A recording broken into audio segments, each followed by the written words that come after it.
And presidential hopeful Robert Kennedy will give a speech in Phoenix, Arizona on Friday morning. This will be his team's first public event since early July.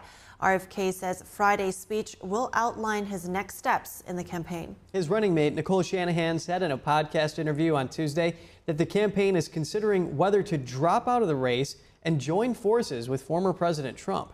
Trump will hold his own rally in Arizona that same evening. And here for more on the Kennedy team floating the idea of joining forces with Trump is Mike Leon. He's our contributor and the director of policy and strategy at the Free and Equal Elections Foundation. A lot of twists and turns in this election cycle, Mike. An assassination attempt, a Democratic ticket changeup, and now potential moves by the X Factor, Robert F. Kennedy Jr. So, Mike, would voters aligned with Kennedy necessarily choose Trump if Kennedy joins forces with him and/or endorses him, or not necessarily? You know, Kevin, first of all, good morning. This has always been the question throughout this whole campaign cycle, because when Kennedy was polling around 9, 10, 11%, the questions were always, does he take away votes from President Biden or does he take away votes from President Trump? And I always maintained that he took votes away from former President Trump, mainly because of speaking with Republican voters that were kind of fed up with Trump and wanted somebody else, and they didn't think Nikki Haley or Ron DeSantis would emerge. Now, as months have gone by and he hasn't done really too many public appearances outside of a couple of different times during the debate cycle, if you recall, he did some things in parallel on Zoom in a town hall in Los Angeles. He hasn't really been out there, and now that the support has started to wane, I think he's at 5% in the latest NPR Marist poll.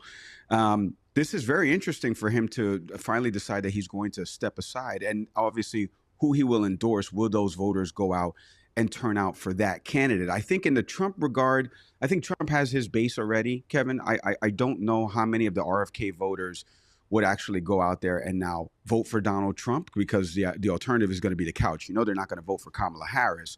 So you would hope that they just don't stay home and they do go out and vote. But I think it will be interesting to see him give that endorsement, because he started this all off as a Democratic candidate and went the independent route. So he's been upset with the Democratic Party. And so I think this gives more fuel to the fire for the Trump campaign to kind of say, look, here's somebody who's a former Democrat coming into the fold here on the MAGA side.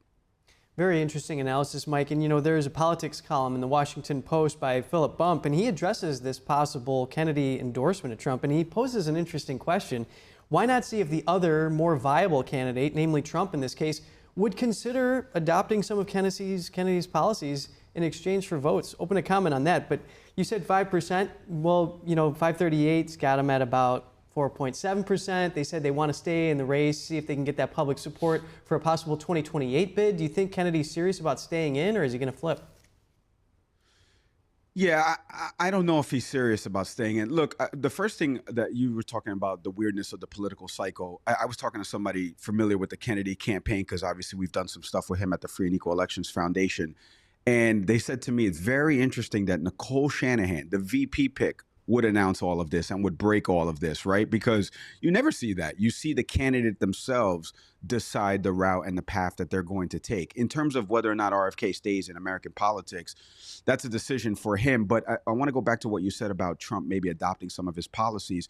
Those have been some of the things that Donald Trump has actually done this campaign cycle. Let me give him a little bit of credit for this, is where he's heard certain things and said, no, I'm going to maybe take a different stance on a policy position. The case in point would be everybody's pointing to things in Project 2025, and Trump has disassociated himself from that, but also has said, for example, with respect to abortion, that he is open to different things in terms of the life of the mother, and being a little bit of a different stance than what the Republican platform would call for normally. And you have seen other folks that are in the pro-life movement be upset with the former president about some of these stances. So it's interesting about what you just said, that maybe RFK, if he were to join forces, could give Trump an in with some of his voters in terms of some of the policy positions that they wanted to see implemented if RFK were to get elected. Okay, Mike, I want to get your thoughts on this. The Harris campaign is pushing back against what Shanahan's saying, and they're just pointing to this interview she had with that podcast about how she was floating the idea of running for governor in California, kind of like just tossing out all these different ideas, jumbling in that possible joining forces with Trump comment. So do you think that's serious? I mean, candidates usually make their own decisions, like you were saying, right? Yeah, I mean, look, RFK has something scheduled for tomorrow. We're going to find all of this out tomorrow. I'm trying my hardest, working back channels to find out if this is going to be an announcement to step aside and obviously endorse the former president. I think, the biggest argument that they were having was with respect to RFK and whether or not he would be trying to get some type of cabinet position in a future Harris-Walz administration. Same thing in a Trump administration. I know all camps have kind of denied that. I mean, smart of him to try to do that because, in all honesty, like you were saying, 4.7%, that's still a lot of people out there, Kevin. And there's still people that are in the Jill Stein column. Let's not forget that. Chase Oliver, that are getting some percentage points. Those are all going to be critical when it comes down to these key battleground states. Remember, RFK is on the ballot in Arizona, in North Carolina. Those are going to be the states where the margins are expected to be a little bit smaller. We saw what it was in 2020 in Arizona. He's on the ballot in Michigan as well. So it would be smart of these campaigns to try to garner the support of somebody that is already at 4 or 5% nationally, because you don't want low voter turnout. You want their voters to go out there and turn out and vote for either candidate in either direction. So it would be smart of them to at least try to work with the campaigns and find out, that stuff. So, Mike, let's look at some more of these numbers. An NBC poll shows Kennedy more popular among Republicans than Democrats. It's positive 11 to negative 38, respectively, the spread there. Does that suggest that a Kennedy exit and or a Kennedy team up with Trump would translate into a boost for Trump? I think the biggest boost up for him, let's go back to the Arizona example for Kevin. So a lot of independent voters in the state of Arizona, where it's becoming truly like the third political party. Arizona and New Hampshire are kind of the two states where you can point to where there's a lot more undeclared or independent voters that are registered than the two other parties, or at least it's becoming close to. So he's on the ballot in Arizona. For him to say that he's endorsing Trump in a pivotal state that the former president lost in 2020, that could go a long way and move the needle and get the electoral votes of Arizona for former President Trump, especially, let's say, if RFK were to do something campaign stop wise and Trump is, in Arizona doing a campaign stop and RFK appears there.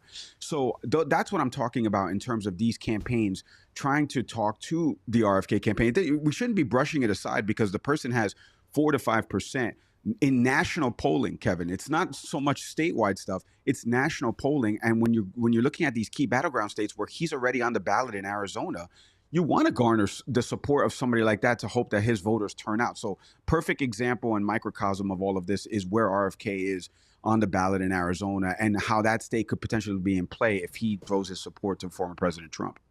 Fascinating analysis from you. Mike Leon, our contributor and director of policy and strategy at the Free and Equal Elections Foundation. Thanks for coming on. Yeah, thanks as always, Kevin.